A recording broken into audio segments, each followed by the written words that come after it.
الحمد لله نحمده ونستعينه ونستغفره ونؤمن به ونتوكل عليه ونعوذ بالله من شرور أنفسنا ومن سيئات أعمالنا من يهده الله فلا مضل له ومن يضلل فلا هادي له ونشهد أن لا إله إلا الله وحده لا شريك له ونشهد أن سيدنا ومولانا محمدا عبده ورسوله صلى الله تعالى عليه وعلى آله وأصحابه وبارك وسلم تسليما كثيرا أما بعد أعوذ بالله من الشيطان الرجيم بسم الله الرحمن الرحيم شهر رمضان الذي أنزل فيه القرآن هدى للناس وبينات من الهدى والفرقان صدق الله مولانا العظيم. نماز کس وقت؟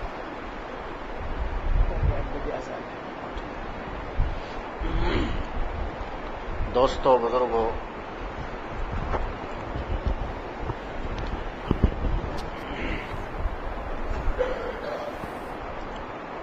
ہدایت کا سر چشمہ قرآن کریم ہے.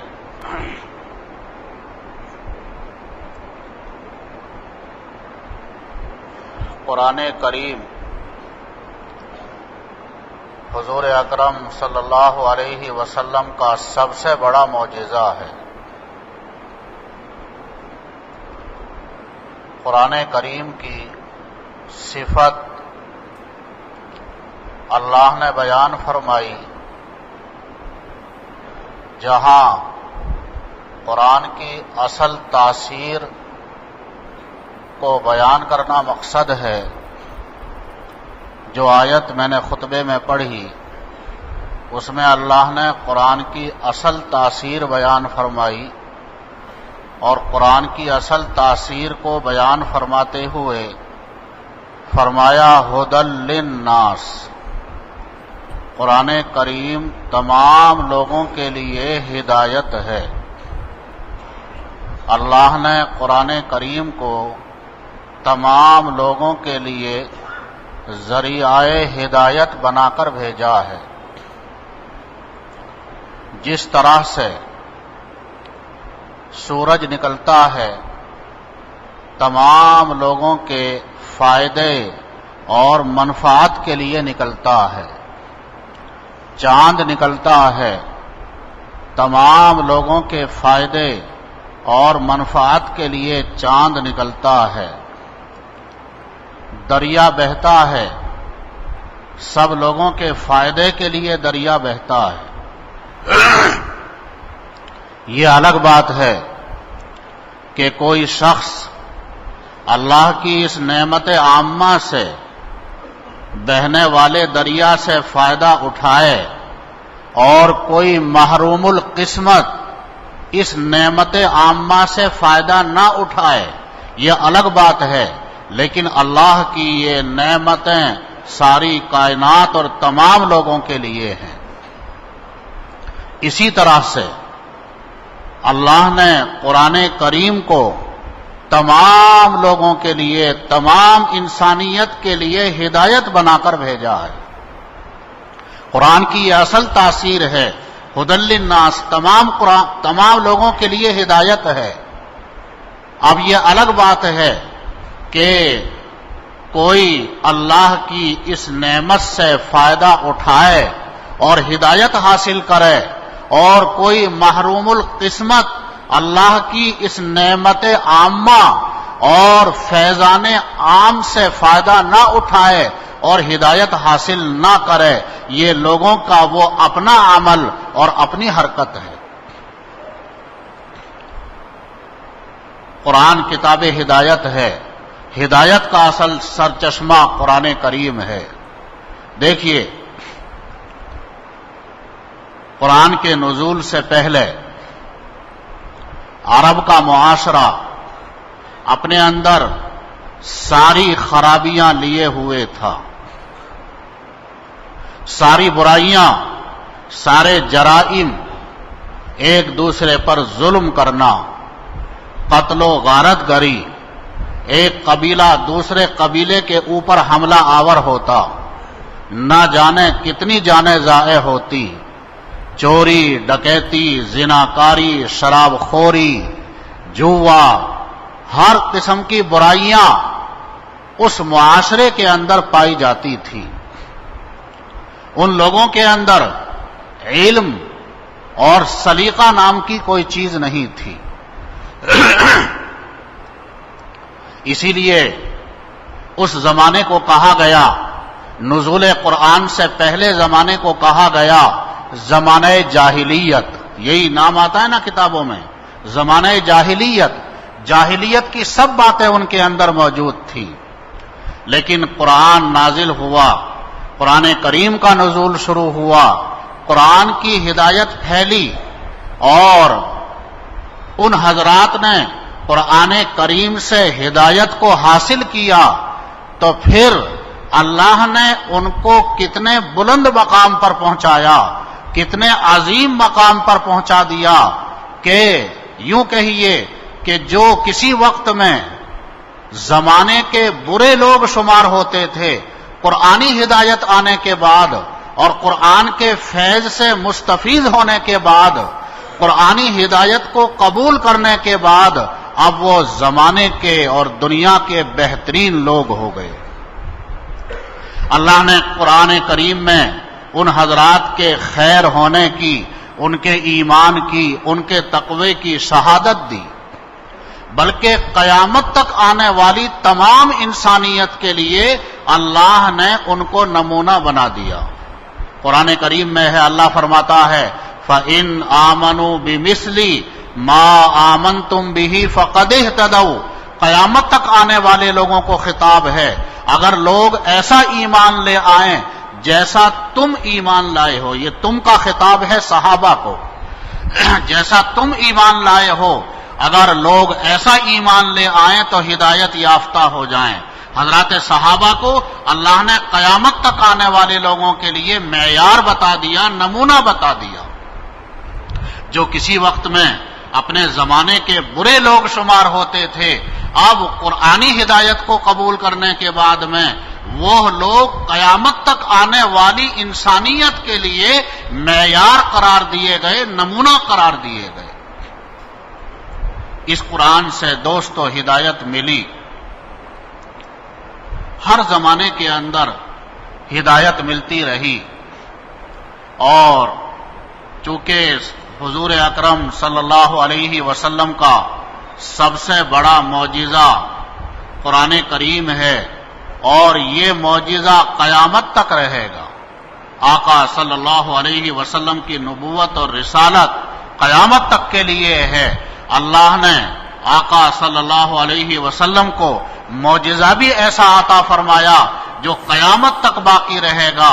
اس قرآن کے ذریعے سے قیامت تک ہدایت ملنے کا سلسلہ جاری رہے گا۔ ہدایت ملی،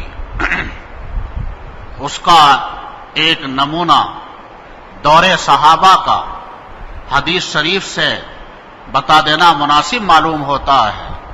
مسلم شریف کے اندر روایت ہے، مکی زندگی کا واقعہ، مکی زندگی کا حال آپ کو معلوم ہے۔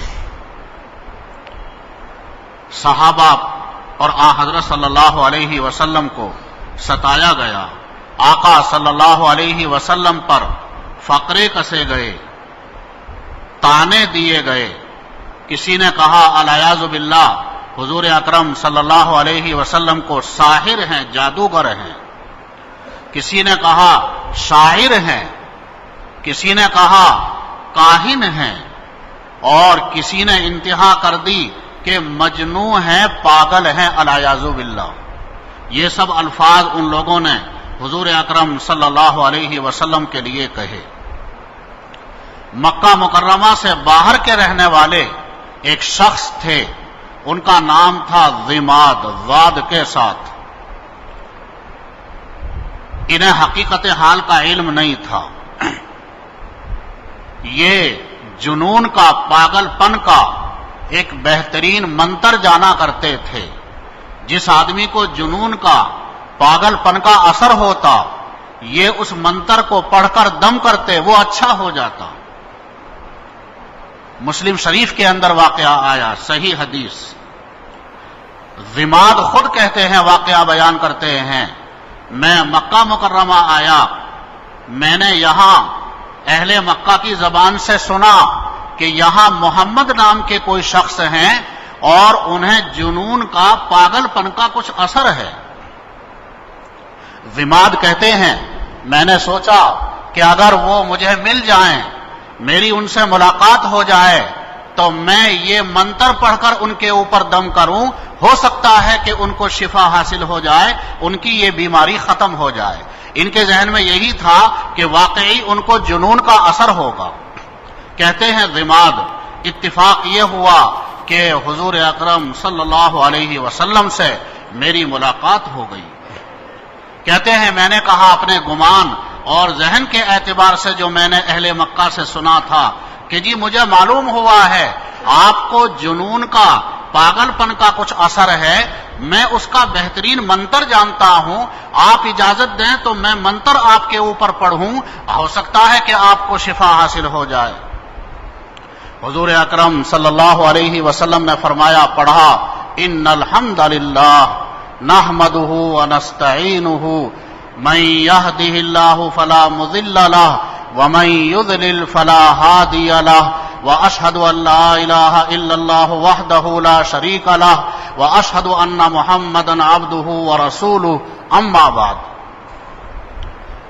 ضماد نے حضرت صلی اللہ علیہ وسلم کی زبان سے جب یہ پاک کلمات سنے تو ان کی حیرت کی انتہا نہ رہی۔ ضماد کہتے ہیں میں نے عرض کیا، اعید علیہ ہؤلاء الکلمات، کہ جی یہ کلمات آپ مجھے دوبارہ سنائیے۔ حضرت صلی اللہ علیہ وسلم نے پھر پڑھا، ان الحمد للہ نحمدہ ونستعینہ من یہدہ اللہ فلا مضل لہ ومن یضلل فلا ہادی لہ واشہد ان لا الہ الا اللہ وحدہ لا شریک لہ واشہد ان محمدا عبدہ ورسولہ، اما بعد۔ ضماد اس پاک کلام کو، پاک کلمات کو سن رہے ہیں، محظوظ ہو رہے ہیں، ان کے قلب کو ایک عجیب قسم کی شیرینی اور حلاوت حاصل ہو رہی ہے۔ کہتے ہیں میں نے درخواست پیش کی کہ جی ایک مرتبہ یہ کلمات آپ مجھے اور سنائیے۔ حضرت صلی اللہ علیہ وسلم نے تیسری مرتبہ پڑھا، ان الحمد للہ نحمدہ ونستعینہ من یہدہ اللہ فلا مضل لہ ومن یضلل فلا ہادی لہ واشہد ان لا الہ الا اللہ وحدہ لا شریک لہ واشہد ان محمدا عبدہ ورسولہ، اما بعد۔ ضماد کہتے ہیں، ضماد نے کہا، حضرت صلی اللہ علیہ وسلم سے عرض کیا، لقد سمعت قول الکہنہ وقول السحرہ وقول الشعراء فما سمعت مثل کلماتک ہؤلاء، کہ جی میں نے اپنی زندگی میں کاہنوں کا کلام بھی سنا ہے، شاعروں کا کلام بھی سنا ہے، جادوگروں کا کلام بھی سنا ہے، لیکن اس جیسا پاک کلام، اونچا کلام، حقیقت پر مبنی کلام میرے کانوں نے کبھی نہیں سنا۔ لقد بلغنا قاموس البحر، اللہ کی قسم یہ کلام تو فصاحت و بلاغت کے اعتبار سے سمندر کی گہرائیوں کو پہنچا ہوا ہے۔ فہاتی یدکا کئی ابایعک علی الاسلام، آپ اپنا دست مبارک پھیلائیے، میں آپ کے ہاتھ پر اسلام میں داخل ہونا چاہتا ہوں، آپ کی غلامی میں داخل ہونا چاہتا ہوں۔ فبایعہ علی الاسلام، چنانچہ انہوں نے حضور اکرم صلی اللہ علیہ وسلم کے ہاتھ پر ایمان قبول کیا۔ یہ قرآن کتاب ہدایت ہے، اس سے ہدایت ملی دوستو، صحابہ کو ہدایت ملی، تابعین کو ہدایت ملی، سلف صالحین کو ہدایت ملی، ہر زمانے میں ہدایت کا سلسلہ جاری رہا۔ فضیل بن عیاض کا واقعہ آپ نے سنا ہوگا۔ لیکن مذاکرے کے قابل ہے. ڈاکوؤں کے سردار تھے. صرف ڈاکو نہیں، ڈاکوؤں کے سردار تھے اپنے زمانے میں. چیلنج کر کے ڈاکہ ڈالا کرتے تھے. ایک کو چیلنج کیا، آج کی رات میں ڈاکہ ڈالیں گے تمہارے یہاں. چنانچہ اپنے گروہ کو لے کر پہنچ گئے. وہ بیچارہ پریشان ہوا، لیکن فضیل کے نام سے سب گھبرایا کرتے تھے. ان کے سامنے، اس گروہ کے سامنے کسی کی کچھ نہیں چلتی تھی. انتہائی پریشان ہوئے. گھر والوں نے طے کیا کہ اب ہم کچھ نہیں کر سکتے سوائے اس کے کہ ہم اللہ سے دعا کریں. ان کے بچے دعا میں، قرآن پڑھنے میں مشغول ہو گئے. ایک بچی ان کی مکان کے بالا خانے پر قرآن پڑھنے لگی. فضیل بن عیاض وہاں پہنچے ہیں ڈاکہ ڈالنے کے لیے. بچی کی زبان پر یہ آیت تھی، الم یعنی للذین آمنوا ان تخشع قلوبہم لذکر اللہ. اللہ فرماتا ہے کیا لوگوں کے لیے ابھی وہ وقت نہیں آیا کہ اللہ کا کلام اور ذکر سن کر ان کے قلوب نرم پڑ جائیں، پسیج جائیں؟ کیا لوگوں کے لیے ابھی وہ وقت نہیں آیا؟ فضیل بن عیاض نے جب یہ پاک کلام سنا، یہ آیت کریمہ ان کے کانوں کے اندر پڑی، تو اس آیت نے ان کے قلب کو جھنجھوڑا. لکھا ہے ان کے حالات کے اندر کہ اس آیت کو سنتے ہی ان کی دنیا بدل گئی. وہیں کھڑے ہو گئے، اللہ کی بارگاہ میں ہاتھ اٹھائے اور اللہ کی بارگاہ میں عرض کیا، بلا ربی قد آن، اے میرے پروردگار، تیرے پاک کلام کو میں نے سنا، میرے لیے وہ وقت آ گیا ہے. تیرے پاک کلام کو سن کر میرا دل نرم پڑ گیا، میرا دل پسیج گیا. میں تمام گناہوں سے توبہ کرتا ہوں، سچی پکی توبہ کرتا ہوں. ایسی توبہ کی اللہ کے ساتھ اپنا ایسا تعلق قائم کیا کہ پھر اولیاء اللہ کی جماعت میں داخل ہوئے، بلکہ اولیاء اللہ کے سردار بن گئے. جو ہمارا سلسلہ چشتیہ حضرات کا سلسلہ ہے، اس میں باقاعدہ فضیل بن عیاض کا نام آتا ہے اولیاء اللہ کی جماعت میں. ایک وقت تھا کہ ڈاکوؤں کے سردار تھے، قرآن سے جب ہدایت ملی تو اولیاء اللہ کے سردار بنے. دوستو، ہدایت کا سرچشمہ قرآن کریم ہے. لیکن دوستو، مجھے عرض کرنا یہ ہے کہ قرآن کریم سے ہدایت کب ملتی ہے؟ قرآن سے ہدایت آدمی کو اس وقت میں ملتی ہے جب اس کے اندر طلب صحیح ہو، طلب ہو، اور راستہ اس نے صحیح اختیار کیا ہو. پھر اس قرآن کریم کے ذریعے سے ہدایت ملتی ہے. اگر طلب نہیں ہے یا راستہ اسے صحیح نہیں ملا، اس کی رہنمائی صحیح نہیں کی گئی، تو پھر قرآن سے اس شخص کو ہدایت نہیں ملتی. اس امت کے اندر مختلف نظریات کے لوگ ہوئے. ان مختلف نظریات کے لوگوں نے بھی قرآن کریم سے اپنے مستدل قائم کیے، ان کو صحیح ہدایت نہیں ملی. اللہ تعالی شانہ نے ہمارے اوپر فضل فرمایا، احسان فرمایا. اللہ تعالی شانہ نے جماعت حق کا، سواد اعظم امت کا، جو حضرات صحابہ رضی اللہ تعالی عنہم سے لے کر اب تک برابر متوارثاً جو جماعت حق کا اور امت کا سواد اعظم چلا آ رہا ہے، جس سواد اعظم اور جماعت حقہ کی ترجمانی اور صحیح تفسیر الحمدللہ ہمارے اکابر علماء دیوبند نے فرمائی ہے، اللہ تعالی شانہ نے ہمیں ان کے ساتھ منسلک فرمایا. یہ ہمارے اوپر اللہ کا بہت بڑا فضل اور اللہ کا احسان ہے. دوستو، یہ ہماری کتاب جس کا اجرا ہونے جا رہا ہے، یہ اپنے اکابر کے خطبات ہیں، ان کے ارشادات ہیں، ان کے بیانات ہیں۔ ہمیں اپنے اکابر کی ذرا قدر و قیمت کا اندازہ ہونا چاہیے، ان کی اہمیت کا تھوڑا سا ہمیں پتہ ہونا چاہیے، تو پھر آدمی ان سے استفادہ کر سکتا ہے۔ ہمارے اکابر کو اللہ نے نوازا، ہمارے حضرات خطبات اکابر کے نام سے جو یہ خطبات اکابر کی طرف منسوب ہوئے، ہمارے یہ اکابر کیا تھے، اس کا ذرا سا نمونہ میں آپ کو بہت مختصر وقت میں بتانا چاہتا ہوں۔ خلاصہ یہ ہے کہ ہمارے اکابر زمانہ خیر القرون کی یادگار تھے، نمونہ سلف تھے۔ ان کی حقیقت کو ہم الفاظ میں بیان نہیں کر سکتے۔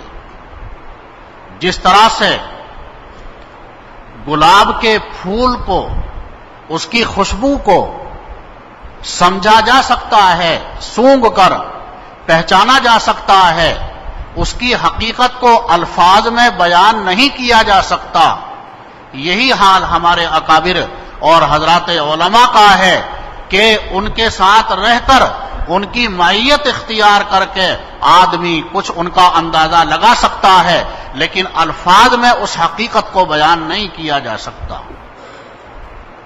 ہمارے ان حضرات کو اللہ تعالی شانہ نے سب کچھ نعمتوں سے نوازا تھا۔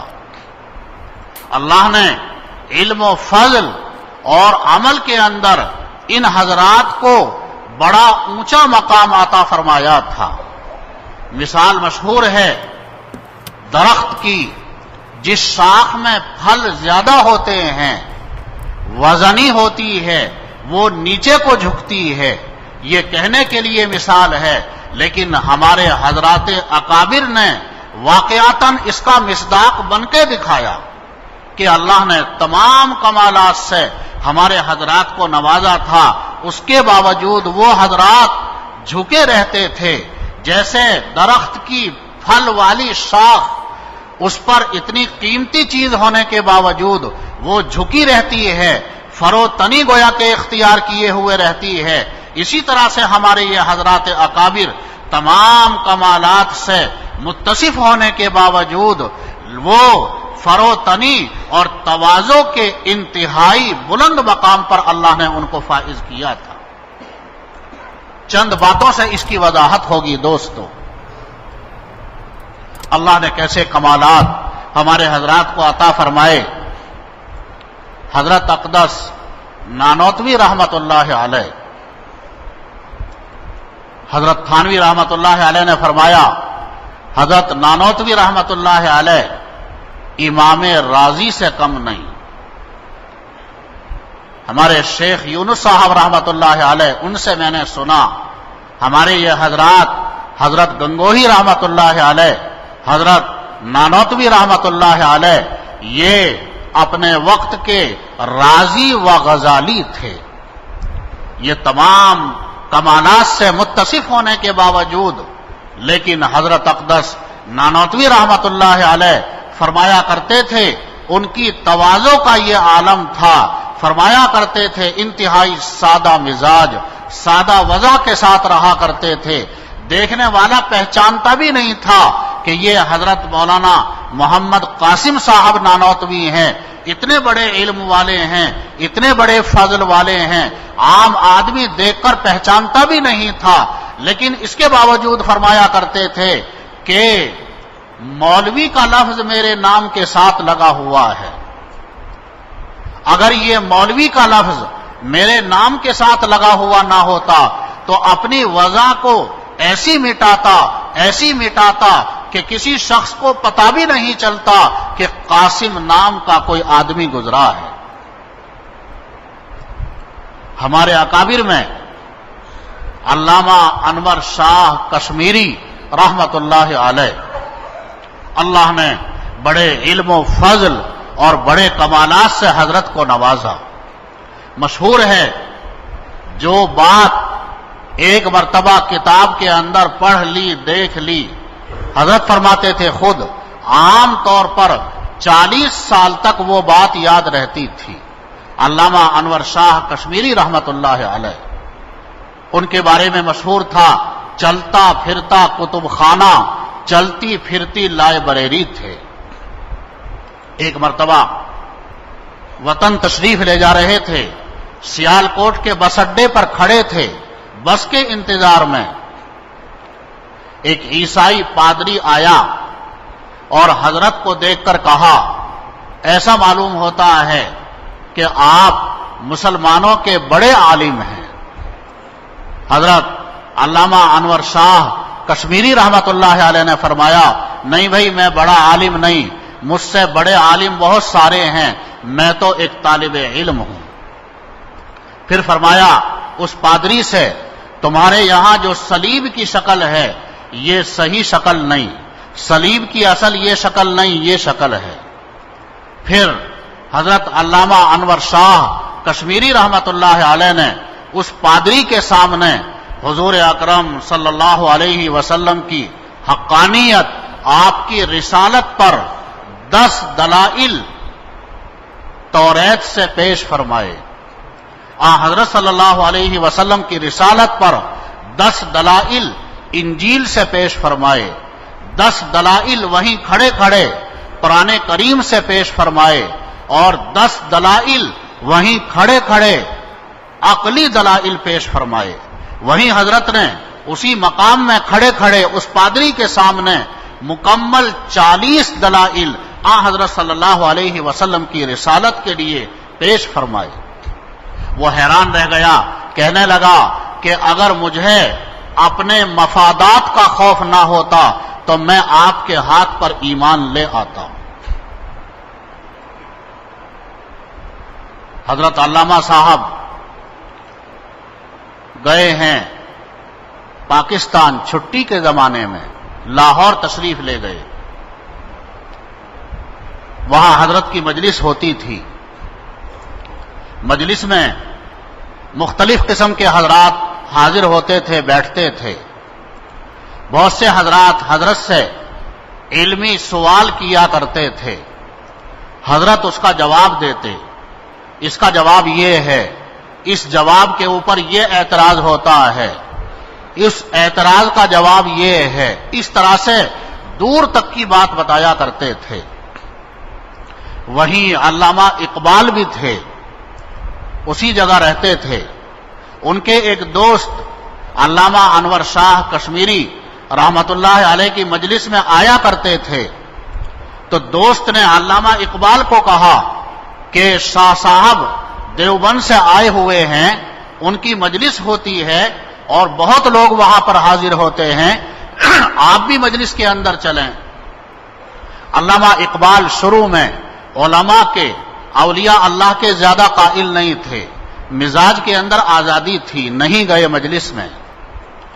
دوست بے تکلف تھا، دوست نے کہا کہ آپ دنیا میں مارے مارے پھرتے ہو، سب جگہ جاتے ہو، حضرت کی مجلس میں جانے سے آپ کو کیا پریشانی ہے؟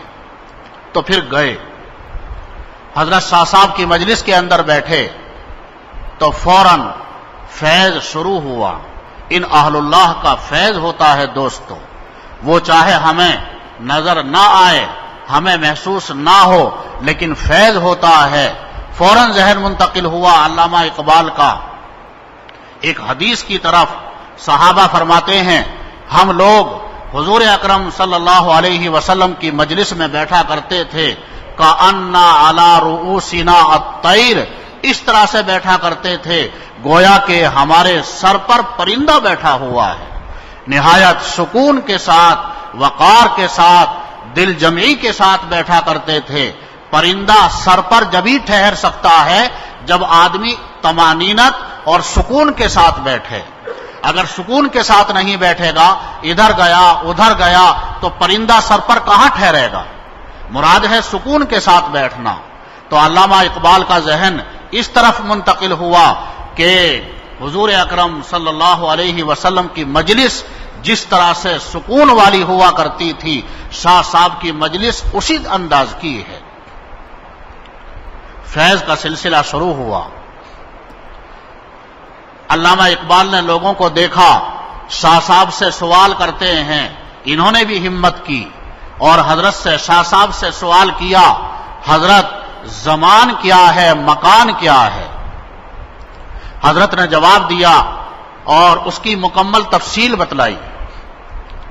علامہ اقبال نے کہا کہ حضرت نیوٹن نے تو اس بارے میں یہ لکھا ہے۔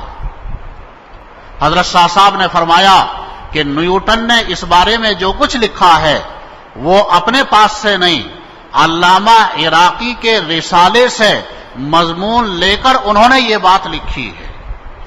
اب علامہ اقبال حیران رہ گئے کہ حضرت تو بہت دور کی بات بتا رہے ہیں۔ پوچھا کہ حضرت علامہ عراقی کون ہیں، ان کا رسالہ کیا ہے؟ حضرت نے بتایا، علامہ عراقی کا تعارف کرایا، اور حضرت کے حالات میں ہے کہ دیوبند آ کر حضرت نے علامہ عراقی کا وہ رسالہ علامہ اقبال کے پاس بھیجا بھی تھا۔ بہرحال تو شاہ صاحب خوش ہوئے، مانوس علامہ اقبال حضرت شاہ صاحب سے مانوس ہوئے۔ حضرت شاہ صاحب رحمت اللہ علیہ نے جب دیکھا، محسوس کیا کہ علامہ اقبال مانوس ہونے لگے ہیں، تو حضرت شاہ صاحب نے فرمایا کہ ڈاکٹر صاحب میں ابھی آپ سے خوش نہیں ہوں۔ اشارہ تھا اس وقت میں یہ علامہ اقبال جماعت احمدیہ غلام احمد قادیانی کے سیکریٹری کے عہدے پر تھے، ان سے متاثر تھے۔ حضرت شاہ صاحب نے اس طرف اشارہ فرمایا۔ علامہ اقبال وہیں مجلس سے اٹھے، توبہ کی اور اس عہدے سے استعفیٰ دیا، اور پھر اگلے روز حضرت شاہ صاحب کی مجلس کے اندر آئے اور حضرت سے آ کر کہا کہ حضرت جو کانٹا آپ کو کھٹکتا تھا اسے نکال کر آ گیا ہوں۔ حضرت شاہ صاحب خوش ہوئے، اور پھر حضرت شاہ صاحب نے علامہ اقبال کے قلب کی طرف توجہ فرمائی، تو علامہ اقبال نے حضرت کی فیض سے، حضرت کی برکت سے اپنے قلب کے اندر عجیب قسم کی نورانیت، صفائی، اپنے قلب کا اللہ کے ساتھ خصوصی تعلق محسوس کیا، ایسی کیفیت اپنے قلب کے اندر محسوس کی کہ آج تک وہ کیفیت کبھی محسوس نہیں ہوئی تھی۔ تو پھڑک اٹھے اسی مجلس میں علامہ اقبال صاحب، اور برجستہ اسی وقت میں یہ اشعار کہے حضرت کی مدح میں، اپنے اکابر کی مدح میں۔ فرمایا جلا سکتی ہے شمع کشتہ کو موج نفس ان کی، الہی کیا بھرا ہوتا ہے اہل دل کے سینوں میں۔ جلا سکتی ہے شمع کشتہ کو موج نفس ان کی، الہی کیا بھرا ہوتا ہے اہل دل کے سینوں میں۔ نہ پوچھ ان خرقہ پوشوں کو، ارادت ہو تو دیکھ ان کو، ید بیضا لیے بیٹھے ہیں آستینوں میں۔ پھر کہا آخر میں تمنا درد دل کی ہے تو کر خدمت فقیروں کی، نہیں ملتا یہ گوہر بادشاہوں کے خزینوں میں۔ حضرت شاہ صاحب کی برکت سے ایسی ہدایت ملی، ایسا فیض ملا کہ الحمدللہ اس کے بعد علامہ اقبال کے حالات ہی بدل گئے۔ حضور اکرم صلی اللہ علیہ وسلم کی محبت اس کے بعد حضرت شاہ صاحب کے فیض کے بعد عشق کے درجے میں پیدا ہو گئی۔ ایک فارسی کی رباعی علامہ اقبال نے کہی ہے، جس سے اندازہ ہوتا ہے کہ حضرت صلی اللہ علیہ وسلم کا کتنا عشق قلب کے اندر پیدا ہو گیا تھا۔ فرماتے ہیں اللہ کی بارگاہ میں عرض کرتے ہوئے، تو غنی از ہر دو عالم من فقیر، روز محشر عذر ہائے من پذیر۔ یا اللہ تو غنی ہے، تو بے نیاز ہے، میں فقیر ہوں، میں محتاج ہوں۔ واللہ غنی عن العالمین، اللہ سارے جہاں سے بے نیاز ہے، اللہ کسی کا محتاج نہیں۔ دوستو اب وقت بھی کم ہے، مجھے زیادہ تفصیل میں نہیں جانا۔ اللہ ہمارا محتاج نہیں، ہماری نماز کا محتاج نہیں، ہمارے روزوں کا محتاج نہیں، ہمارے صدقے کا محتاج نہیں۔ اللہ کی ذات تو بے نیاز ہے۔ اللہ نے جو ہمیں یہ مامورات اور اللہ نے جو ہمیں عبادات کا حکم دیا، یہ خود ہمارے فائدے کے لیے ہے، نفع کے لیے ہے۔ اسی کو فرمایا تو غنی از ہر دو عالم من فقیر، روز محشر عذر ہائے من پذیر۔ یا اللہ تو تو بے نیاز ہے، میں محتاج ہوں، فقیر ہوں، یا اللہ قیامت کے دن میرے گناہوں کو معاف فرما دینا۔ لیک گر بینی حسابم ناگزیر، از نگاہ مصطفیٰ پنہا بگیر۔ یا اللہ اگر میرے گناہوں کا حساب لینا ہی منظور ہو تو حضور اکرم صلی اللہ علیہ وسلم سے مخفی رکھ کر یا اللہ میرے گناہوں کا حساب لینا۔ کہیں ایسا نہ ہو کہ آقا صلی اللہ علیہ وسلم کے سامنے میرے گناہوں کا دفتر کھولا جائے اور مجھے وہاں ندامت ہو، آقا صلی اللہ علیہ وسلم یوں فرمانے لگیں، ارے میرا کیسا امتی ہے اتنے گناہوں کا بوجھ اپنے سر پر لایا ہے۔ اللہ نے ہمارے ان حضرات کو نوازا تھا، ان کے فیض کا دوستو کیا کہنا۔ اتنے جامع الکمالات ہونے کے باوجود شاہ صاحب علامہ انور شاہ صاحب رحمت اللہ علیہ اپنے شیخ حضرت اقدس گنگوہی رحمت اللہ علیہ سے عرض کرتے ہیں، حضرت مجھے نماز نہیں آتی، مجھے نماز پڑھنا سکھائیے۔ علامۃ الزمن چلتی پھرتی لائبریری کتب خانہ، درمیان میں ایک جزئی واقعہ حضرت کا یاد آیا۔ بھاولپور میں قادیانیوں سے اہل حق کا مقدمہ جج کے یہاں زیر سماعت تھا۔ علامہ انور شاہ کشمیری رحمت اللہ علیہ اپنے تلامذہ کے ساتھ، جس میں حضرت مفتی شفیع صاحب رحمت اللہ علیہ، حضرت مولانا عبد اللطیف ناظم مظاہر علوم سہارنپور رحمت اللہ علیہ، چیدہ تلامذہ کو لے کر وہاں گئے۔ جج کے سامنے بیانات ہوتے تھے جانبین کے، بیانات کو جانبین سے قلم بند کیا جاتا تھا۔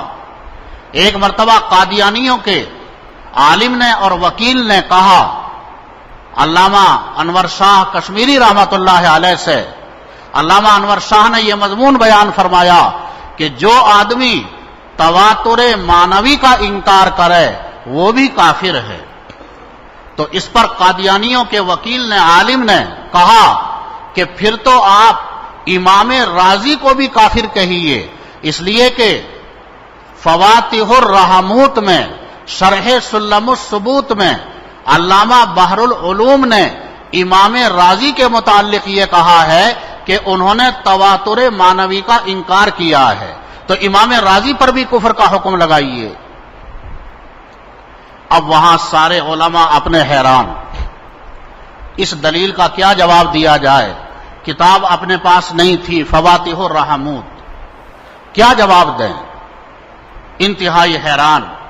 اس وقت میں حضرت شاہ صاحب رحمت اللہ علیہ کو اللہ نے حضرت سے کام لیا، حضرت کی آواز وہاں گونجی اور فرمایا کہ جج صاحب لکھیے، یہ کتاب ہمارے پاس نہیں ہے، اب سے 32 سال پہلے میں نے یہ کتاب دیکھی تھی اور پڑھی تھی، یہ مضمون میں نے اس کے اندر پڑھا تھا، یہ قادیانی تلبیس کر رہا ہے، قطر بوند کر رہا ہے، اس کتاب کے اندر یہ مضمون نہیں بلکہ کتاب کے اندر یہ لکھا ہے علامہ بحر العلوم نے کہ امام رازی رحمت اللہ علیہ نے حدیث لن تجتمع امتی علی الضلالہ، میری امت گمراہی پر جمع نہیں ہوگی۔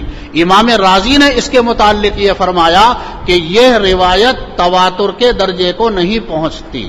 یہ حضرات محدثین کی اپنی تحقیقات ہوتی ہیں کہ کون روایت تواتر کے درجے کو پہنچ رہی ہے اور کون روایت تواتر کے درجے کو نہیں پہنچ رہی ہے۔ تو امام رازی نے اس پر بحث کرتے ہوئے یہ فرمایا کہ یہ حدیث تواتر کے درجے کو نہیں پہنچتی، یہ مطلب نہیں کہ انہوں نے تواتر کا انکار کیا۔ سارے سامعین حیران اور مبہوت رہ گئے۔ کتاب جو اس قادیانی وکیل سے لی گئی تو اس میں جو عبارت پڑھ کر سنائی گئی اس میں مضمون وہی تھا جو حضرت شاہ صاحب رحمت اللہ علیہ نے بیان فرمایا۔ ان سب کمالات سے متصف ہونے کے باوجود اپنے شیخ سے کہہ رہے ہیں، حضرت اقدس گنگوہی رحمت اللہ علیہ سے، حضرت مجھے نماز پڑھنا نہیں آتا، مجھے نماز پڑھنا سکھائیے۔ حضرت نے کچھ طریقے بتائے۔ پھر شاہ صاحب کی نماز کیسی ہو گئی تھی، حضرت کے حالات میں لکھا ہے، ایک انگریز نے حضرت کو نماز پڑھتے ہوئے دیکھا تو مسلمان ہو گیا کہ اچھا حضور صلی اللہ علیہ وسلم کا ایک امتی ایسی نماز پڑھتا ہے تو ان کے نبی کیسی نماز پڑھتے ہوں گے۔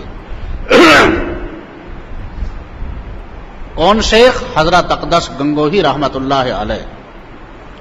ہمارے اکابر میں سے کسی کے بھی حالات کو لیجئے، اللہ نے ان کو ہدایت کا سر چشمہ بنایا تھا۔ ہمالیہ پہاڑ پر ایک سادھو رہتا تھا، اپنے ریاضت اور مجاہدہ ہندو مذہب کے مطابق کیا کرتا تھا۔ اسے وہ وہاں سے چلا اور چلتے چلتے گنگوہ پہنچا۔ حضرت مولانا رشید احمد گنگوہی رحمت اللہ علیہ کی خانقاہ میں پہنچا اور حضرت کے ہاتھ پر ایمان قبول کیا۔ لوگوں نے معلوم کیا کہ بھائی تم نے ایمان کیوں قبول کیا ہے؟ بتایا کہ میں ہمالیہ پہاڑ پر اپنے ہندو مذہب کے مطابق مجاہدے کیا کرتا تھا، لیکن آسمان سے ایک نور کی لائٹ مجھے نظر آیا کرتی تھی، جس سے میں یہ سمجھا کرتا تھا کہ حق تو یہ ہے۔ میں نے اس نور کی لائٹ کا پیچھا کیا، دیکھنا چاہیے یہ لائٹ کہاں پڑ رہی ہے۔ میں اس کی سیدھ باندھ کر پیدل چلتا رہا، چلتے چلتے میں یہاں گنگوہ کے اندر پہنچا۔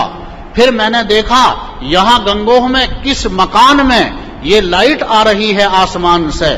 میں نے اس کو تلاش کیا تو حضرت کی خانقاہ میں وہ آسمان سے آنے والی نور کی لائٹ مجھے نظر آئی۔ اس سے میں یہ سمجھا کہ حق تو یہاں ہے، ہدایت تو یہاں ہے، اس لیے میں نے حضرت کے ہاتھ پر ایمان قبول کیا۔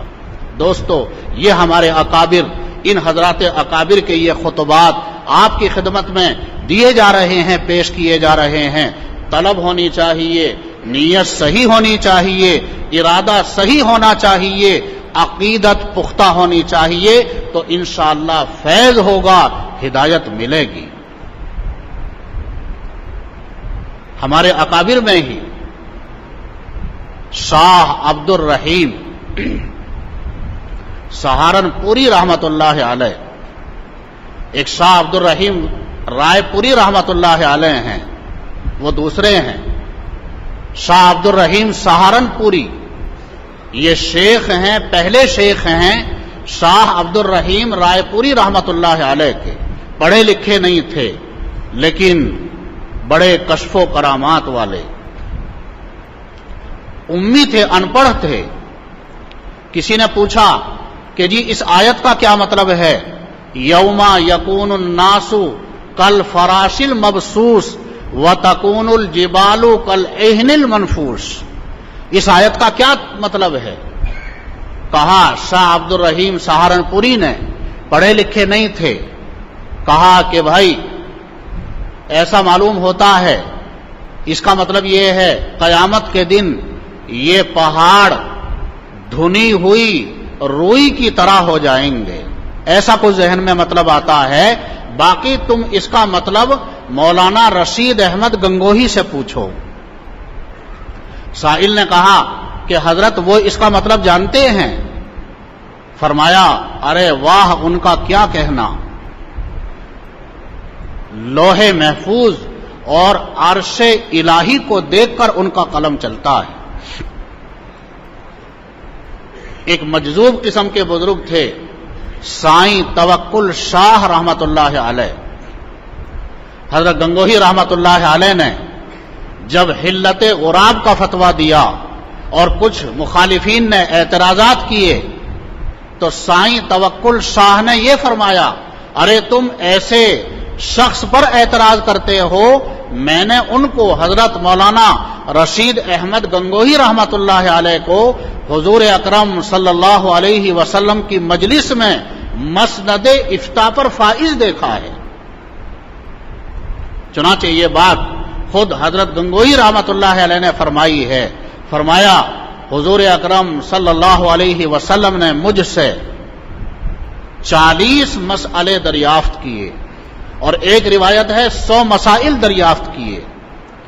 میں نے تمام مسائل کا جواب فقہ حنفی کے مطابق دیا تو حضور اکرم صلی اللہ علیہ وسلم نے مجھے فتویٰ لکھنے کی اجازت مرحمت فرمائی. دوستو یہ ہمارے بڑے، یہ ہمارے اکابر، ہم ان کے نام لیوا ہیں. اللہ تعالی شانہ ہمیں ان کے فیض سے مستفیض فرمائے. ضرورت اس بات کی ہے کہ ہم ان کے ساتھ اپنی وابستگی پیدا کریں. اللہ نے قرآن کریم کے اندر فرمایا یا ایھا الذین آمنوا اتقوا اللہ وکونوا مع الصادقین. اے ایمان والو اللہ کے لیے تقوی اختیار کرو اور جو اللہ کے سچے لوگ ہیں، برگزیدہ بندے ہیں، ان کی معیت اختیار کرو، ان کی مجلسوں میں رہو، ان کے ساتھ اپنا تعلق جوڑو. یہ قرآن کریم کی آیت ہے. اب اس کی تفسیر مجھے نہیں کرنی، وقت میں گنجائش نہیں. ایک اہم نقطہ اس کے متعلق بتاتا ہوں. یہ اہم نقطہ ہمارے اکابر میں حضرت مولانا مسیح اللہ خان صاحب جلال آبادی رحمت اللہ علیہ نے بیان فرمایا. یہ حضرات اکابر اور اللہ کے برگزیدہ بندے، ان کا قلب مزکا اور مصفا ہو جاتا ہے، پھر ان کے قلب پر اللہ کی طرف سے علوم و معرفت کی بارش ہوتی ہے. فرمایا حضور اکرم صلی اللہ علیہ وسلم نے من عمل بما علم علمہ اللہ علم ما لم یعلم. جو آدمی اپنے علم کے تقاضے پر عمل کرتا ہے، اللہ اسے بہت سی ایسی باتوں کا علم سکھاتا ہے جو علم اس نے کتابوں کے اندر نہیں پڑھا. اللہ اس کے قلب پر علوم و معرفت کا القاء فرماتا ہے. حضرت جلال آبادی رحمت اللہ علیہ نے فرمایا یہ آیت کریمہ، اس میں 3 جملے ہیں. یا ایھا الذین آمنو، اے ایمان والو، اتقوا اللہ، اللہ کے لیے تقوی اختیار کرو، وکونوا مع الصادقین، اللہ کے جو سچے برگزیدہ بندے ہیں، علماء صلحاء ہیں، ان کے ساتھ صحبت اور معیت اختیار کرو. حضرت جلال آبادی رحمت اللہ علیہ نے اس آیت کریمہ جو پڑھی میں نے آپ کے سامنے، یا ایھا الذین آمنوا اتقوا اللہ وکونوا مع الصادقین، اے ایمان والو اللہ کے لیے تقوی اختیار کرو، وکونوا مع الصادقین، اور ایسے لوگوں کے ساتھ رہو، اپنا تعلق جوڑو، وابستگی اختیار کرو جو اللہ کے سچے بندے ہیں، صادقین ہیں، دل سے سچی باتیں سوچتے ہیں، زبان سے سچی باتیں بولتے ہیں، عمل کرتے ہیں، سچا عمل کرتے ہیں. اپنا کوئی حال ان کا ہوتا ہے، وہ حال بھی سچائی پر مبنی ہوتا ہے. اب تفصیل کا موقع نہیں دوستو. ہمارے شیخ یونس صاحب رحمت اللہ علیہ فرمایا کرتے تھے صدق کے 4 درجے ہیں. صدق جنان قلب کی سچائی، صدق لسان زبان کی سچائی، صدق افعال افعال کی صداقت، صدق احوال احوال کی صداقت. یہ صادقین سے یہی مراد ہے. انہوں نے صداقت کو اپنے اوپر گویا کہ لازم کر لیا ہے.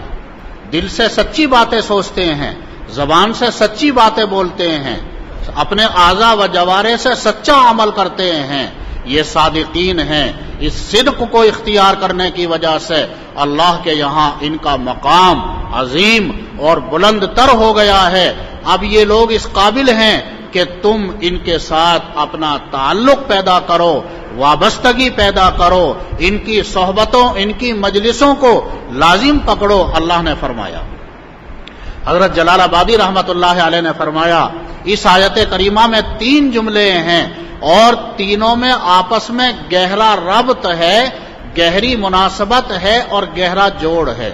اور مطلب یہ ہے اللہ یہ فرمانا چاہتا ہے یا ایھا الذین آمنو، اے ایمان والو، اتقوا اللہ.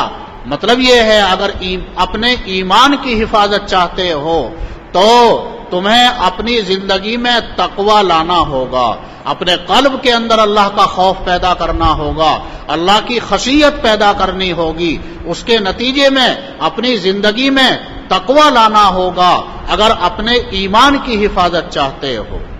اور یہ ہماری زندگی میں تقوی کب آئے گا؟ اگلے جملے میں، تیسرے جملے میں وہ ذریعہ اور وہ طریقہ بتایا، وَكُونُوا مَعَ الصَّادِقِينَ، اللہ کے جو صادقین برگزیدہ بندے ہیں، علماء، صلحاء، وہ اہل تقوی ہیں، وہ اہل خشیت ہیں، وہ اہل خوف ہیں، انہوں نے اپنے قلب کو مزکا اور مصفا کیا ہے۔ ان کی معیت اختیار کرو، ان کی صحبت اختیار کرو، ان کی صحبت کی برکت سے تمہارے قلب کے اندر بھی اللہ کا خوف آ جائے گا، خشیت آ جائے گی، تمہاری زندگی کے اندر تقوی پیدا ہو جائے گا، پھر اس تقوی کی برکت سے تمہارا ایمان محفوظ رہے گا۔ حضرت نے فرمایا آیت کے تینوں جملوں میں آپس میں بہت گہرا جوڑ اور گہری مناسبت ہے۔ تو دوستو، مجھے کہنا یہ ہے کہ ہم اپنے ایمان کی حفاظت چاہیں۔ خاص طور پر میں یہ بات اکثر اپنے بیان میں کہا کرتا ہوں، اس زمانے کی یہ اہم نہایت ضروری بات ہے دوستو، کہ جو ہماری آگے آنے والی نسلیں ہیں، ہمیں ان کا مستقبل کچھ اچھا نظر نہیں آتا۔ اللہ ہم سب کی، ہماری اولاد اور ہمارے نسلوں کے ایمان کی بھی حفاظت فرمائے۔ باطل پورا زور صرف کر رہا ہے، سازشیں رچی جا رہی ہیں، کسی طرح سے ان سادہ لوح مسلمانوں اور خاص طور پر جو ان کی آنے والی نسلیں ہیں، ان کے دلوں سے ایمان کو نکال لیا جائے، ایمان کو سلب کر لیا جائے۔ اس کے لیے باقاعدہ ریسرچ ہو رہا ہے، تحقیقات ہو رہی ہیں اور سازشیں رچی جا رہی ہیں دوستوں اور بزرگوں۔ تو ہم اپنے ایمان کی، اپنے نسلوں کے ایمان کی ہم کیسے حفاظت کر سکتے ہیں؟ اس آیت کریمہ میں اللہ نے وہ ذریعہ بتا دیا، یا ایھا الذین آمنوا اتقوا اللہ، ایمان کی حفاظت چاہتے ہو تو اپنی زندگی میں تقوی لانا ہوگا۔ اور تقوی تمہارے اندر کب آئے گا؟ جو اللہ کے برگزیدہ بندے، علماء، صلحاء ہیں، ان کے ساتھ اپنا تعلق پیدا کرو، اپنا بھی تعلق پیدا کرو، اپنے بچوں کا بھی یہی مزاج بناؤ، اپنی اولاد کا بھی یہی مزاج بناؤ، علماء سے، صلحاء سے، اپنے اکابر سے وابستہ رہیں، ان کے ساتھ اپنا تعلق جوڑیں، تو اس کی برکت سے انشاءاللہ تمہارا ایمان محفوظ رہے گا۔ دوستو، یہ ہمارے علماء کی یہ مساعی اور یہ کوششیں، مختلف مساعی اور کوششیں علماء کی طرف سے آپ کے سامنے آتی رہتی ہیں۔ رسالہ الحمدللہ ہر مہینے آپ کی خدمت کے اندر جاتا ہے، علماء کے بیانات کرائے جاتے ہیں، ان کے بیانات کو محفوظ کیا جاتا ہے، ریکارڈ کیا جاتا ہے، جمع کیا جاتا ہے، پھر وہ آپ کی خدمت میں پہنچائے جاتے ہیں۔ یہ مقامی علماء کی تمام کوششوں کا حاصل یہ ہے کہ ہمارے حضرات علماء و صلحاء سے وابستہ ہو جائیں، ساری کوششوں کا حاصل یہ ہے۔ ہمارے مفتی مصباح اللہ صاحب نے ابتدا میں ایک بات کہی، غیر زبان والی جو چیز ہوتی ہے، مخلوق ہوتی ہے، اس کی صحبت کا بھی اثر پڑتا ہے۔ حضرت قاری طیب صاحب رحمت اللہ علیہ کے حوالے سے یہ بات کہی، اس کی میں ذرا سی وضاحت کروں۔ یہ مضمون حدیث شریف کے اندر آیا ہے، مسلم شریف کی روایت ہے۔ فرمایا حضور اکرم صلی اللہ علیہ وسلم نے، بکریوں کا جو چرواہا ہوتا ہے اس کا دل نرم ہوتا ہے، اونٹ کا جو چرواہا ہوتا ہے اس کا دل سخت ہوتا ہے، اس لیے کہ بکری کے مزاج میں نرمی ہے۔ جو آدمی بکریوں کے ساتھ رہ رہا ہے، چرواہا، تو بکریوں کی صحبت کا اثر پڑے گا۔ بکری کے مزاج میں مسکنت ہے، نرمی ہے، تو چرواہے کے دل میں بھی نرمی آ جائے گی۔ اونٹ کے مزاج میں سختی ہے، جو اونٹ کا چرواہا ہے اس کا زیادہ تر وقت اونٹ کے ساتھ گزرتا ہے، تو اس کی صحبت کا اثر یہ ہوگا کہ اونٹ کے چرواہے کے مزاج میں بھی سختی پیدا ہو جائے گی۔ بے زبان مخلوق کی صحبت کا اثر بھی پڑتا ہے۔ اس سے بھی آگے کی ایک بات شیخ سعدی علیہ الرحمہ نے بتائی۔ انہوں نے ایک تمثیل اور مثال دے کر سمجھایا، بے زبان مخلوق کی صحبت کا بھی اثر پڑتا ہے، بلکہ جو جمادات ہیں، شجر، حجر، نباتات، جمادات جنہیں ہم کہتے ہیں، مٹی ہے، خاک ہے، ان کی صحبت کا بھی اثر پڑتا ہے۔ انہوں نے ایک عجیب مثال تمثیل بیان فرمائی گلستان کے اندر، اس کے مقدمے میں فرماتے ہیں، گلے خوشبوئے در حمام روزے، رسید از دست محبوب بدستم۔ شیخ سعدی فرماتے ہیں ایک مثال بیان کرتے ہوئے، ایک دن میں حمام کے اندر گیا، غسل خانے کے اندر گیا، وہاں میں نے خوشبو والی مٹی دیکھی، مراد ہے صابن، خوشبودار صابن۔ حقیقت میں مٹی ہوتی ہے، اس میں خوشبو والی چیزیں، صفائی والی مٹی ہوتی ہے، جس مٹی میں صفائی کا مادہ ہوتا ہے۔ جو پرانے لوگ ہوتے تھے وہ خاص مٹی جس میں کپڑے کو صاف کرنے کی صلاحیت ہوتی ہے، اس مٹی سے کپڑوں کو صاف کیا کرتے تھے۔ اب تو کیمیکل وغیرہ کا دور ہے، لیکن حقیقت اس کی مٹی ہوتی ہے صابن کی، اس میں خوشبوئیں ملائی جاتی ہیں۔ تو مراد فرمایا، گلے خوشبوئے در حمام روزے، رسید از دست محبوب بدستم۔ میں حمام کے اندر گیا، غسل خانے کے اندر گیا، وہاں میں نے ایک خوشبو والی مٹی یعنی صابن دیکھی، ایک دوست کے ذریعے سے میرے پاس پہنچی تھی۔ بگفتم مشکی یا عبیری کہ از بوئے دل آویز تو مستم۔ کہتے ہیں شیخ سعدی علیہ الرحمہ، میں نے اس مٹی سے کہا، صابن کی اس ٹکیا سے کہا، اپنی حقیقت بتا، تو مشک ہے یا عنبر ہے؟ اس لیے کہ تیری دل کو لبانے والی خوشبو نے میرے اوپر ایک عجیب مستی اور کیفیت طاری کر دی ہے۔ تیری حقیقت کیا ہے؟ مشک ہے یا عنبر ہے؟ کون سی تو خوشبو ہے؟ یہ کہا، بگفتم مشکی یا عبیری کہ از بوئے دل آویز تو مستم، بگفتا من گلے ناچیز بودم ولیکن مدت باگل نشستم۔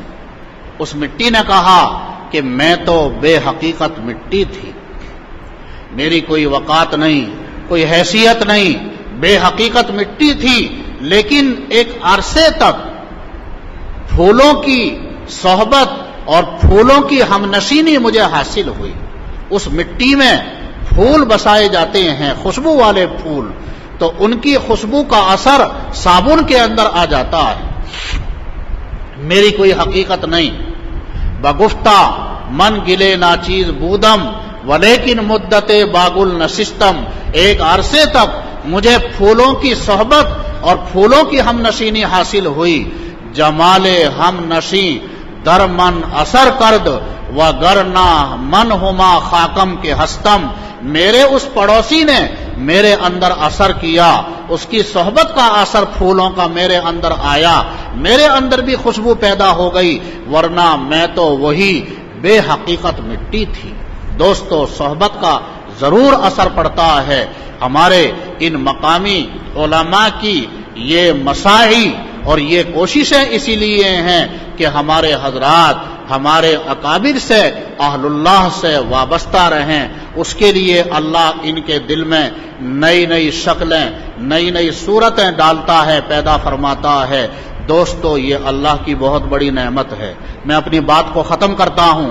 یہ ہمارے علماء کی محنت ہمارے عوام کے لیے بہت بڑی محنت ہے اور بہت بڑی اللہ کی نعمت ہے۔ اللہ کی نعمت کی قدر کرنے کی ضرورت ہے۔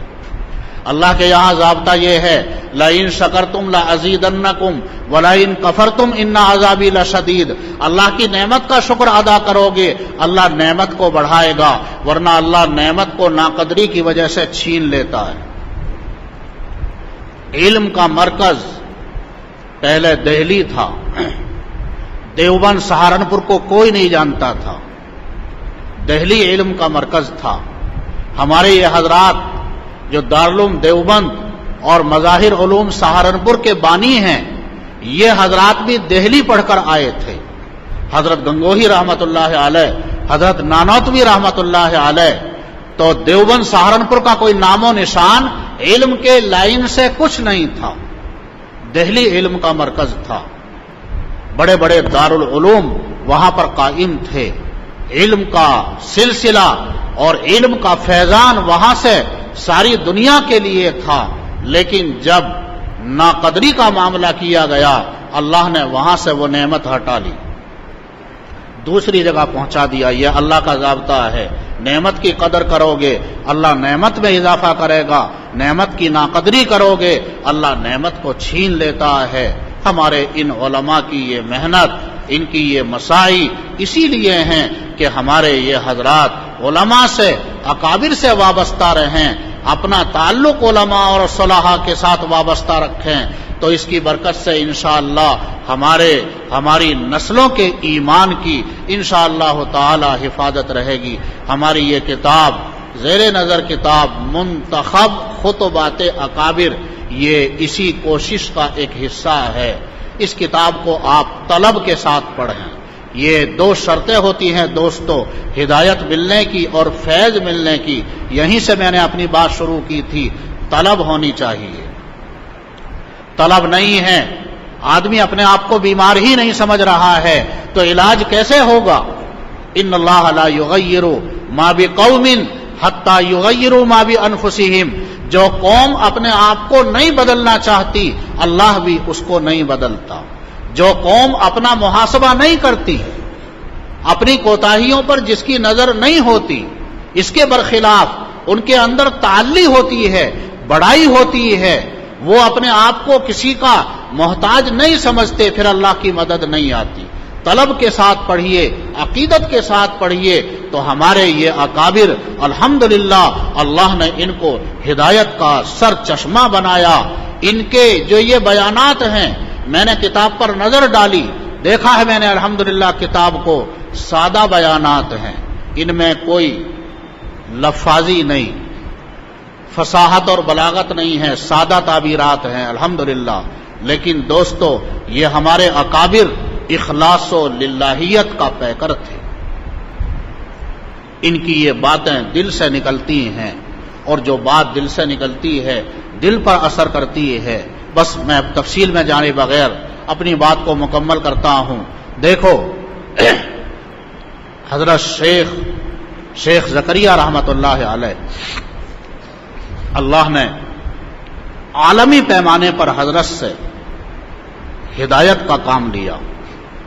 حضرت کے اصل کارنامے علم حدیث کے اندر ہیں. علماء جانتے ہیں حضرت کی تصنیفات، موطا مالک کی شرح اوجز المسالک 15-16 جلدوں میں عرب سے شائع ہوئی. علماء عرب بھی حیران رہ گئے، اچھا ایسا آدمی ہندوستان کے اندر عجم میں ہو سکتا ہے جو اتنا بڑا حدیث کا خدمت انجام دے. علماء عرب، مدینہ طیبہ، مکہ مکرمہ کے بھی علماء، ملک شام کے بھی علماء، اب تک بھی یہ حال ہے. اگر وہاں معلوم ہو جاتا ہے کہ شیخ زکریا رحمت اللہ علیہ کا کوئی شاگرد جس نے حضرت کے پاس سے حدیث پڑھی ہے، اگر وہاں ان کو معلوم ہو جاتا ہے تو دور دور سے سفر کر کے ان سے حدیث پڑھنے اور حدیث کی اجازت حاصل کرنے کے لیے وہ حضرات آتے ہیں. حضرت کی اصل خدمات حدیث کے لیے ہیں، لیکن حضرت کی یہ کتاب فضائل اعمال، اس کتاب کے ذریعے سے بھی اللہ نے سارے عالم کے اندر ہدایت کو پہنچایا. میں بس یہ بتانا چاہتا ہوں، فضائل اعمال کی تعبیر بہت سادہ ہے، آپ کو معلوم ہے، ہر آدمی اس کو سمجھ لیتا ہے، سادہ تعبیرات ہیں. پہلے بھی میں نے کسی جگہ کہا تھا، ہمارے صبح کہا تھا شیخ یونس صاحب رحمت اللہ علیہ کہ یہاں فضائل اعمال کی تعلیم ہوتی تھی. میں نے خود دیکھا ماہ رمضان میں فضائل اعمال. شیخ کس کے یہاں؟ شیخ یونس صاحب رحمت اللہ علیہ، جو الحمدللہ اپنے وقت کے عالم کے، ساری دنیا کے محدث اعظم تھے. حضور صلی اللہ علیہ وسلم کی طرف سے مختلف لوگوں کو حضرت کے بارے میں، علم حدیث میں مہارت کے بارے میں بشارتیں حاصل ہوئیں. ان کے یہاں فضائل اعمال کی تعلیم ہم نے ہوتے ہوئے دیکھا، اور میں نے شیخ سے یہ بات سنی، فرمایا حضرت شیخ نے، شیخ یونس صاحب نے، اس کی تعبیرات فضائل اعمال کی عبارت سادہ عبارت ہے، لیکن شیخ زکریا نے جس دل کے غم اور دل کے درد کے ساتھ اس کو لکھا ہے، حضرت کے قلب میں جو اخلاص تھا، جو للہیت تھی، اس کی وجہ سے اس کا اثر ہر سننے والے پر ہوتا ہے، چاہے علامہ اور علامہ وقت، محدث وقت اس کتاب کو سنیں، چاہے درمیانی درجے کا عالم اس کتاب کو سنیں، چاہے عوام اس کتاب کو سنیں، ہر ایک اس سے متاثر ہوتا ہے۔ عالمی پیمانے پر اللہ نے اس کے ذریعے سے ہدایت کا کام لیا۔ ہماری اس کتاب میں بھی منتخب خطبات اکابر سادہ تعبیرات ہیں، سادہ بیانات ہیں، لیکن اخلاص و للہیت کے ساتھ یہ بیانات ہوئے۔ آپ اسے پڑھیں گے انشاءاللہ فیض ہوگا، ان حضرات کی برکات حاصل ہوں گی۔ ایسے جملے، بعض جملے آ جاتے ہیں ان اکابر کے یہاں کہ ایک ایک جملے سے آدمی کی زندگی بدل جاتی ہے۔ حضرت مفتی شفیع صاحب رحمۃ اللہ علیہ اپنے اکابر میں بڑا مقام رکھتے ہیں، لیکن اللہ نے ہمارے ان سب حضرات کو اعلیٰ درجے کی تواضع عطا فرمائی تھی۔ مفتی شفیع صاحب کا کلام میں نے خود پڑھا، فرماتے ہیں کہ جب میں کہیں سے گزر رہا ہوتا ہوں، کسی مسجد کے پاس سے، کہیں سے، اور میں دیکھتا ہوں کہ کسی عالم کا وعظ ہو رہا ہے تو تھوڑی دیر کے لیے وہاں بیٹھ جاتا ہوں، اس وجہ سے کہ ممکن ہے اللہ ان عالم کی زبان پر کوئی ایسی بات جاری فرما دے کہ ان کی اس بات سے میری اصلاح ہو جائے۔